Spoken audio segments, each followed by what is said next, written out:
ভাইরা আমার, আল্লাহর কসম করে বলি, একটা সময় আসবে মন খুলে নামাজ পড়তে চাইবেন। বিশ্বাস করেন ভাই, লিখে রাখেন ডায়েরিতে। আপনাকে যদি আল্লাহ হায়াতে বাঁচিয়ে রাখেন, যুবক ভাইয়েরা, তরুণ ভাইয়েরা, একটা বয়স আসবে মনে চাইবে একটু রবকে মন খুলে সেজদা দেই, একটু লম্বা করে রুকু করি। পারবেন না, অসুস্থ হয়ে যাবেন, রোগবালায় ধরে ফেলবে। বাবারে, সে সময় আসবে না? বৃদ্ধ মুরব্বীদেরকে, চাচাদেরকে জিজ্ঞাসা করেন, চাইলেও ওযু ধরে রাখতে পারে না, নামাজ পড়তে পারে না, চাইলেও পারে না। একটা সময় আসবে চাইবেন, পারবেন না। নামাজটাকে সুন্দর করেন, সময় মতো পড়েন।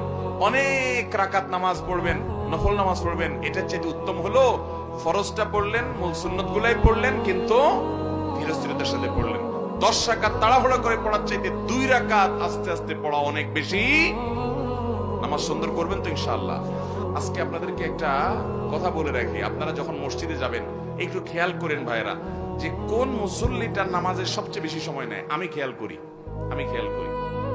আমি প্রায় সময় বলি, আমার 2-1 জন বন্ধু